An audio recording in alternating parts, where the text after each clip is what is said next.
Hey guys, we're going to take a look at the Makita 18-volt cordless biscuit joiner, model number XJP03Z.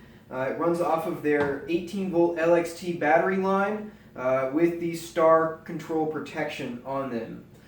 This thing is awesome for lining up panel glue-ups as well as more complicated joints like this little hexagon I made with 60-degree miters all the way around the edges. These are held together with glue and biscuits only.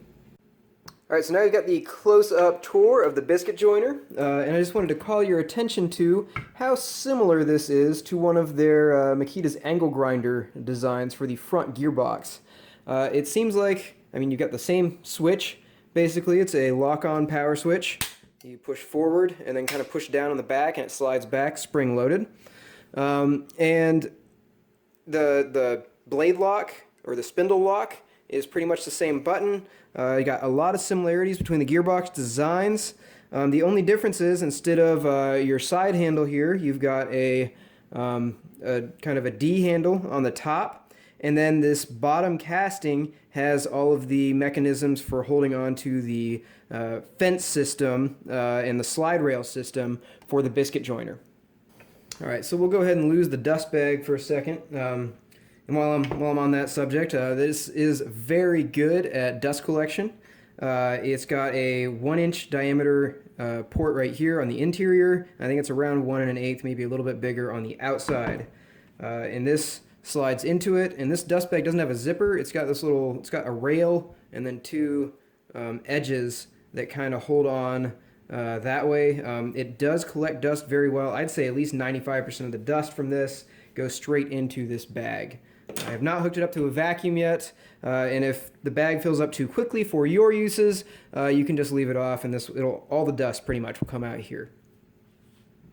So on the flat side of this, you've got a nice machined aluminum face right here, also with the corresponding fence that will travel up and down to different heights.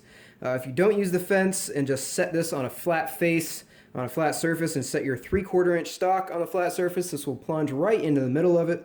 And this little tab on the back keeps the whole thing flat and level.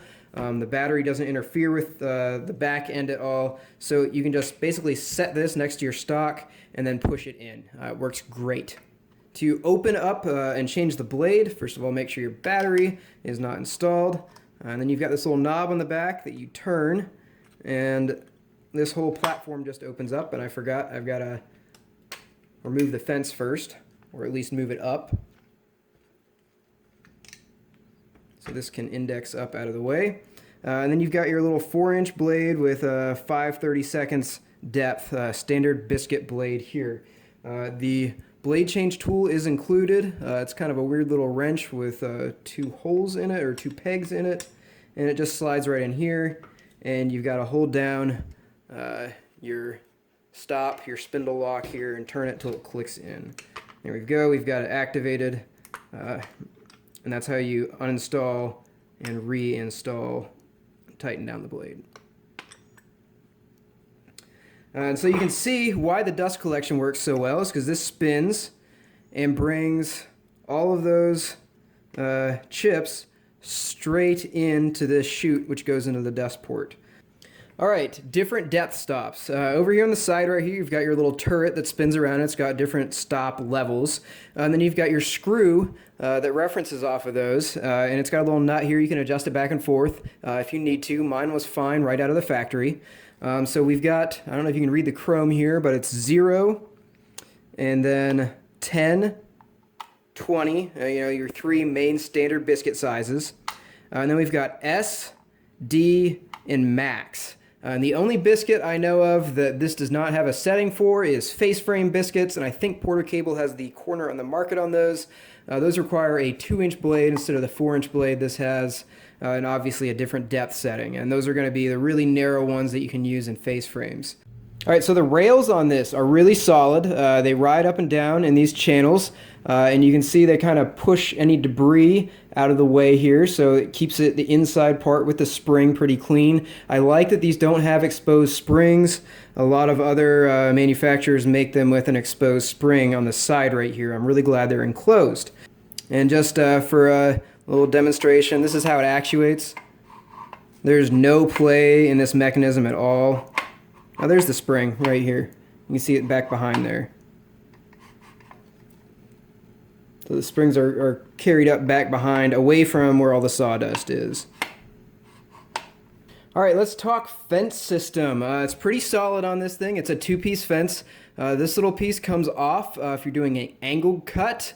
If you're doing a flat cut, you can put this on and then reference off of the bottom here to whatever height. You've got your depth gauge right here, and it goes from 0 to 1.5 inches. And if it's so, for example, if you're cutting a 3/4 inch stock right here, this fence is set at 3/8, which will be the center of where the blade is going in. So that this scale right here is centered on the blade. So it's not, you don't have that distance between here and the top of the blade.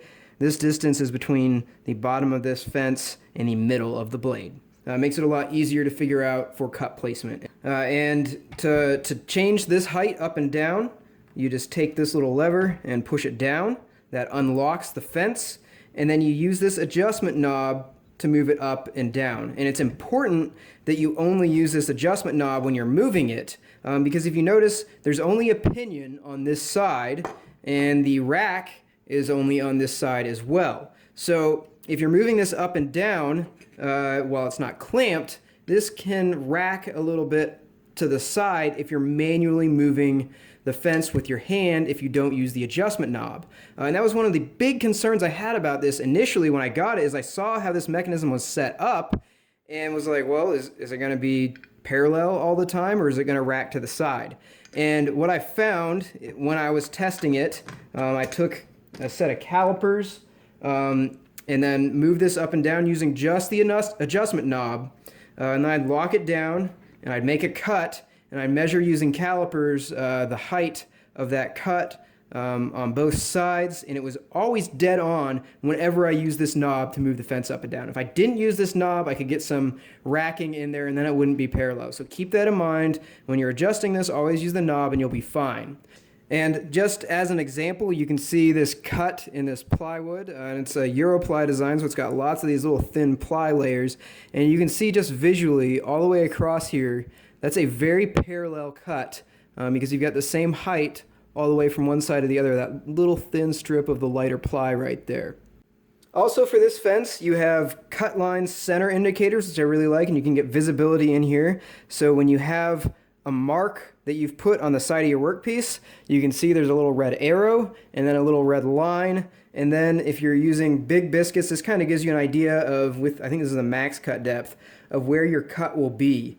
All right, so if you want to do an angled cut instead of a 90-degree cut, you just take this fence off and set it aside. And then on the side over here, you've got your angle scale. So to loosen it up, you push this up. It's got a positive stop at 0, that it's dead on at 0, one at 45, and then one at 90. And as you can see with these, I have done some 60-degree cuts with this, resulting in this pretty cool looking hexagon. And these are all joined with biscuits in between each of these corners, and they pretty much look like this in between. So if you want to set this to 60 degrees, you just line it up with this cursor right here, and then lock it down. There we go. Cut, set to 60 degrees. Now if you have thin stock, like 3/4 inches or narrower, you can see this is not lined up in the center. And what I did for that is I used this little auxiliary fence that is included with the tool. And it clips on just right over top. And this little arrow goes in the rack and pinion groove. And it just pops right in there. And it's plastic, spring-loaded, but it just gives you a little bit more distance off this fence for when you're cutting thin stock like this. Because if I cut this slot too low, you can see the biscuit might protrude down the bottom, out of the bottom here, and that's not something you want to do, have the biscuit sticking out of the face of your project. So this just gives you an offset for thin stock. If your stock is thicker, you don't have to use it, you can just pop it right off. As long as the little latches will let you. There we go. All right, so we'll go ahead. I think I've talked enough. I'll go ahead and cut to some shots I have of me actually working on projects, not just demonstrating the biscuit joiner, including making this little hexagon and then making some drawers using biscuits instead of using rabbits and dados like I normally would.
All right, now I'm going to cut these so they're individual pieces and assemble the hexagon and see how accurate these biscuits are and how repeatable they are.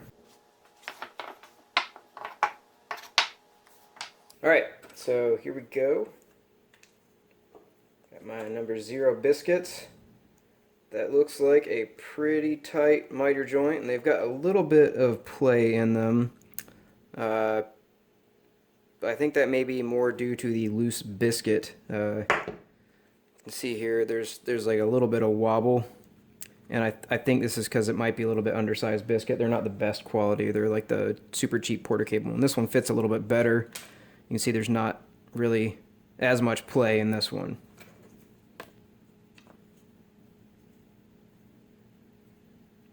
Much better, a lot less play, pretty tight fitting joint.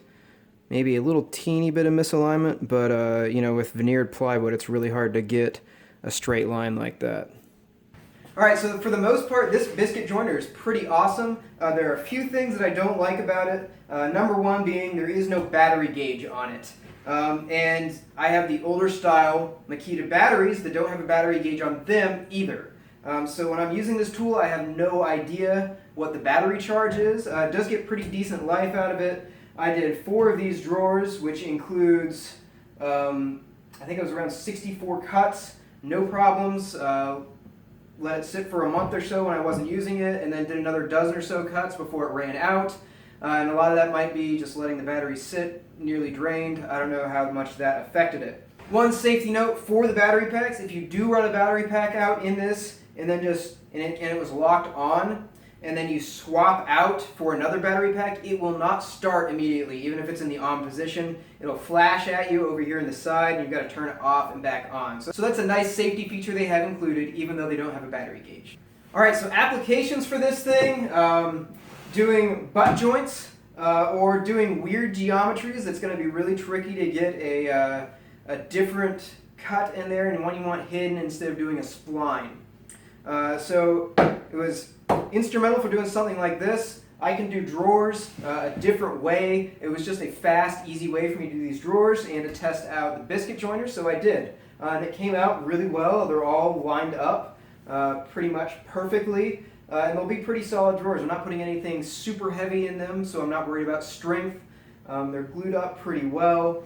So if you're not looking for super strength on joints, this is great. If you're looking for alignment during glue up, this is another big plus.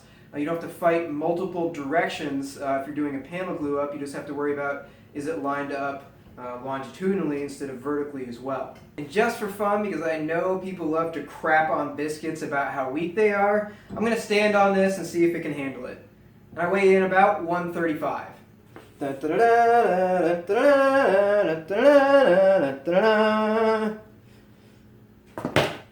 Alright, so let's talk value.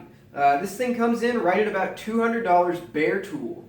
So if you're already in the 18-volt lineup that Makita has, it's only about 10 to 15% more expensive than the corded version, which I'm pretty sure has the same front end and everything. A lot of other biscuit joiners in this price range, in this performance level, are around $160 to $180 for the corded models. This is really the only cordless one I know of. I know DeWalt had an older NiCad one that was cordless, but I don't think it got good reviews. So this is kind of a niche tool for being cordless, but if you, for the convenience, I already had Makita 18-volt batteries, and for the convenience of cordless, paying 10% more, it was a no-brainer in my opinion. So I put this on my Christmas list, and my wife, being amazing, got it for me. So I really like it, and I'm not just saying that because my wife bought it for me. I think it's an amazing tool. So hopefully this review is helpful. Let me know if you have any questions in the comments section below, and once again, don't forget to subscribe.